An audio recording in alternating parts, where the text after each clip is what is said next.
반갑습니다. 오늘도 여러분들께 스포츠 정보를 알려드리는 토토시즌입니다.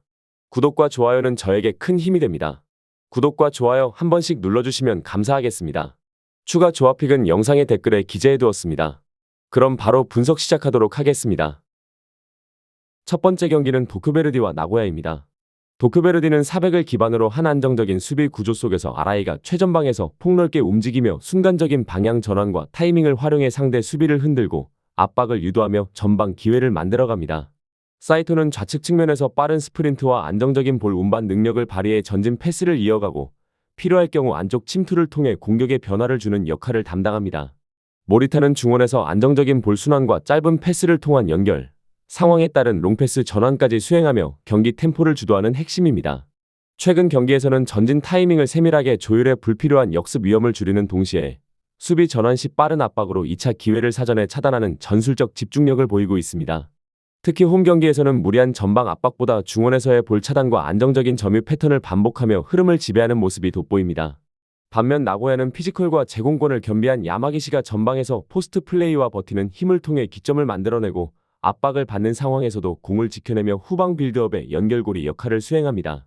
모리시마는 이선에서 날카로운 공간 침투와 연계 플레이를 통해 공격 전환 속도를 높이고 볼을 받는 즉시 전방 지향적인 전개를 시도하는 적극성이 강점입니다. 시아시는 중원에서 넓은 활동량을 바탕으로 수비 가담과 세컨드볼 경합에서 안정감을 주며 상대의 전진 패스를 차단하는 데 기여합니다. 나고야는 경기 상황에 따라 라인을 유연하게 조정하며 필요시 수비 인원을 늘려 촘촘한 수비 블록을 형성하는 데 능합니다. 또한 후반전에는 주력 선수들의 체력을 분산하기 위해 점유율을 줄이고 단순하고 효율적인 역습 패턴으로 전환하는 모습이 두드러집니다.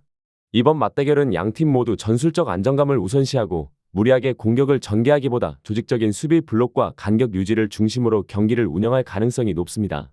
도쿄베르디는 모리타를 축으로 한 템포 조율과 전진 패스 차단 타이밍이 날카롭고 공격 시 사이토의 측면 돌파와 아라이의 전방 움직임이 상대 수비를 흔들 핵심 무기가 될 것입니다. 나고야는 야마기시의 제공권을 중심으로 한 단순 효율적인 전방 전개와 모리시마의 침투가 위협적이지만 공격 전개보다는 안정적인 운영과 실점 방지에 더 집중할 전망입니다. 후반으로 갈수록 체력 관리와 전술적 신중함이 더욱 부각되면서 공격 시도는 제한되고 수비 라인이 한층 강화될 가능성이 큽니다. 전반적인 흐름을 감안하면 이번 경기는 득점보다는 경기 운영의 안정과 실수 최소화가 핵심이 될 것으로 보이며 무승부와 언더를 추천드리는 경기입니다. 두 번째 경기는 파리 생제르맹과 토트넘입니다. 파리 생제르맹은 전방과 측면의 유기적인 연계를 바탕으로 공격을 풀어가는 팀으로 덴벨레가 폭발적인 순발력과 부드러운 드리블로 측면 돌파를 주도하며 순간적인 방향 전환과 정밀한 크로스로 상대 수비 라인을 흔듭니다. 흐비차는 넓은 활동 반경과 뛰어난 탈압박 드리블 능력을 통해 압박을 벗겨내고 안쪽 침투로 직접 슈팅까지 시도할 수 있는 전술적 다양성을 제공합니다. 여기에 비티냐가 중원에서 빠른 패스 순환과 방향 전환을 결합해 공격 템포를 끌어올리며 측면과 중앙을 번갈아 활용하는 전개로 상대 압박을 무력화합니다. 특히 PSG는 경기 후반에도 체력적 하락폭이 적어 전반부터 후반까지 공격 강도를 유지하며 상대를 지속적으로 압박하는 운영이 가능합니다. 토트넘은 히샬리송이 박스 안에서 뛰어난 위치 선정과 제공권을 기반으로 결정적인 득점 기회를 만들어내지만 활동 범위가 좁아 연계 측면에서는 한계가 있습니다. 쿠두스는 폭발적인 스피드와 1대1 돌파 능력으로 측면에서 위협을 가하지만 개인 돌파 비중이 높아 공격 흐름이 단절되는 경우가 존재합니다. 벤탄쿠르는 중원에서 압박을 해제하고 볼을 간수하는 능력이 뛰어나지만 전환 상황에서 반템포 늦은 반응이 나타나면서 상대의 압박에 노출되는 장면이 있습니다. 최근 토트넘은 중원 압박 강도가 저하되며 후방 빌드업 부담이 커지고 강한 전방 압박을 받으면 공소유권을 쉽게 잃는 약점이 반복되고 있습니다. 이번 경기에서 파리 생제르맹은 덴벨레와 흐비차를 중심으로 한양 측면 돌파와 중앙 침투의 조합 그리고 비티냐의 안정적인 전개를 통해 토트넘 중원과 수비 라인을 동시에 흔드는 그림을 그릴 수 있습니다. 토트넘은 전방 압박의 성공률이 떨어지고 쿠두스 개인 돌파에 의존하는 공격 패턴이 단조로워 PSG의 촘촘한 압박과 빠른 전환에 고전할 가능성이 큽니다. 홈 관중의 강력한 지원 속에 PSG가 초반부터 템포를 높여 주도권을 잡고 토트넘이 원정에서 압박 타이밍이 늦어 실점 위험이 커지는 흐름이 예상됩니다. 종합적으로 공격 루트의 다변화와 경기 운영 완성도에서 PSG가 우위를 점하며 경기를 풀어갈 가능성이 높습니다. 파리 생제르맹의 승리와 오버를 추천드리는 경기입니다. 세 번째 경기는 버밍엄과 셰필드입니다. 버밍엄은 후르아시가 문전에서 반박자 빠른 슈팅과 예리한 침투 타이밍으로 득점 기회를 창출하지만 최근에는 상대 수비 라인을 완전히 무너뜨리는 결정적인 움직임이 다소 줄어든 모습입니다.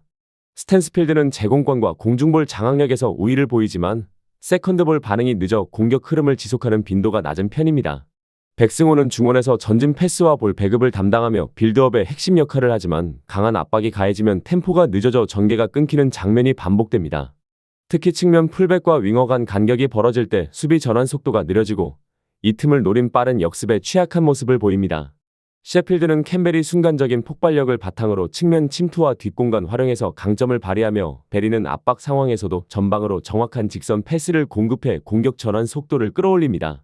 브룩스는 이선에서 적극적으로 공간을 창출하고 중거리 슈팅으로 상대 수비를 위협하며 공격의 다양성을 더합니다. 팀 전술적으로는 하프라인 부근부터 강한 전방 압박을 통해 상대의 전개를 차단하고 탈압박에 성공하면 곧바로 좌우 전환을 활용해 빠른 공격으로 이어가는 전환 능력이 뛰어납니다. 수비에서는 1차 압박이 뚫리더라도 중원에서 재차 압박을 가하며 볼 회수율을 높이고 이를 통해 경기 주도권을 지속적으로 유지합니다. 이번 경기는 셰필드가 전방 압박과 빠른 전환 플레이로 버밍엄의 빌드업을 끊고 캠벨 브룩스 베리의 연계로 공격 템포를 유지할 가능성이 높습니다. 버밍엄은 후르아시의 문전 움직임을 살리기 위해 빠른 전개가 필요하지만 셰필드의 압박과 간격 유지 앞에서 쉽지 않은 경기를 펼칠 전망입니다. 종합적으로 전술 완성도와 압박 효율에서 앞선 셰필드가 주도권을 잡을 가능성이 크며 득점보다는 운영 안정에 무게가 실릴 것으로 보입니다. 셰필드의 승리와 언더를 추천드리는 경기입니다. 추가적인 조합을 원하신다면 구독과 좋아요를 눌러주시면 감사하겠습니다. 성공적인 수익에는 종종 운 이상의 것이 필요합니다.